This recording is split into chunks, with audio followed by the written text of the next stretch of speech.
It's Jonathan Trager here, joined today by Kevin Iole of Yahoo Sports, who needs no introduction, covers a lot of combat sports. How are we doing, Kevin? I'm doing great, Jonathan. Thanks for asking me. No worries. Just a quick word on, obviously, Floyd, who fought recently in the rematch against Maidana.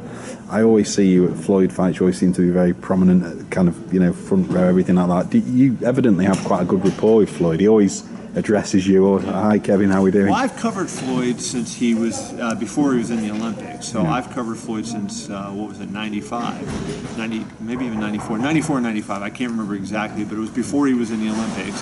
And I've covered virtually every one of his fights. I mean, I know I didn't get all of them. There's a couple I missed, but I covered virtually every one of his fights, and certainly all of his big fights. And so, I'm kind of one of the faces that's been familiar, been around for a long time for him. So we developed a pretty good relationship because of that. Yeah, absolutely. And I wanted to ask, I mean, from your viewpoint, what's next for Floyd? I mean, as a Brit myself, I'd love to see him fight Amir.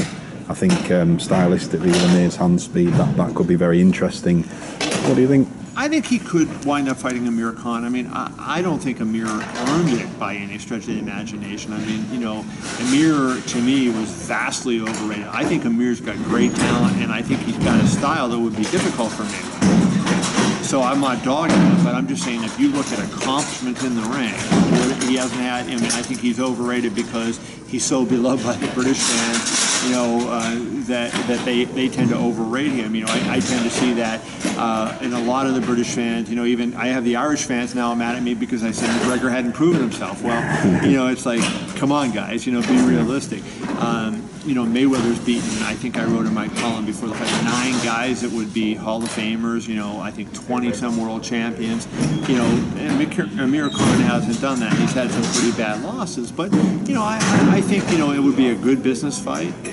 There's not a lot of other guys out there for him. So I think that's a realistic fight, and I wouldn't argue if he made that fight next. And say if it isn't to be Amir, there's the obvious conundrum of Floyd against Manny. Do you think we're ever going to see that? I know there's all the political implications and stuff, but there have been murmurings that it might happen. You don't? No. I've been around that too much, and I don't believe it. When I see them standing across from each other in the ring, I'll believe it. But, even when Floyd made that comment in the ring 2 weeks ago when he said, hey, let's make it happen, but then at the post-fight press conference, he said no. Right. And I just think that there's so much involved in terms of the politics and Bob Arum against Al Heyman and Mayweather, and there's so much of that there that I just don't see that ever happening. I might be surprised in a good way in that they do it, but I don't see it happening. And as obviously a prominent journalist within combat sports, does it frustrate you, the politics that exist sometimes within boxing? I mean, look, you don't see this in any other sport. No matter what the sport is, you don't see the absolute two best not fighting each other. I mean, it's ridiculous. And no matter if they do fight, it's beyond the pale, because in 2009, after Pacquiao beat Cotto, when they really seriously started talking, and you had not only number 1 and number 2 in their division, but you had number 1 and number 2 pound for pound. There were some people who thought it was Pacquiao, some people that thought it was Mayweather. And when you have the boxer versus the puncher, number 1 versus number 2, the whole world wanted to see that fight. And these guys blew it. And I think both of them, there's Pacquiao fans that blame Mayweather, and there's Mayweather fans that blame Pacquiao, and they both deserve a share of blame and a lot of blame. It was ridiculous. Yeah. And I just wanted to ask, obviously, as a Brit that covers combat sports, what's your perception of boxing at the moment in Britain? I mean, recently we had this sort of super fight that took place at our national football stadium with George Groves and Carl Froch in the rematch.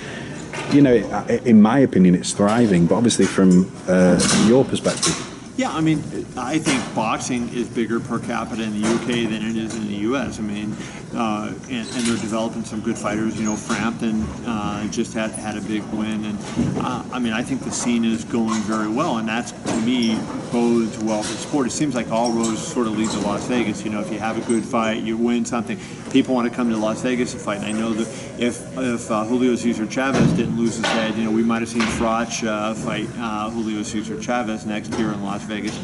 But who knows? But I think it's great for the British boxing scene. Kell Brook came over here and won a title and looked very impressive in doing it.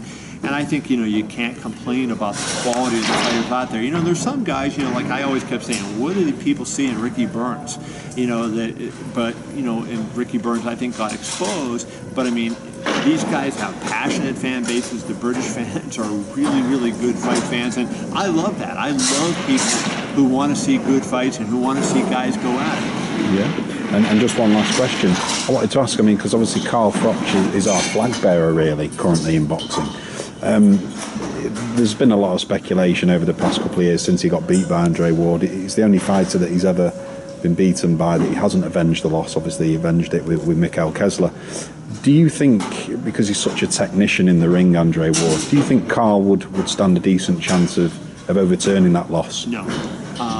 I didn't think he would have done it then. I don't think he would do it now. I don't think the fight's going to happen, but I just think Andre Ward's so good. Carl's getting a little bit older, easier to hit. I just think Andre's just a little cut above, and I think that's one guy the style doesn't work for Carl Froch. Lovely. Well, thanks a lot for your time today, Kevin. Really appreciate it.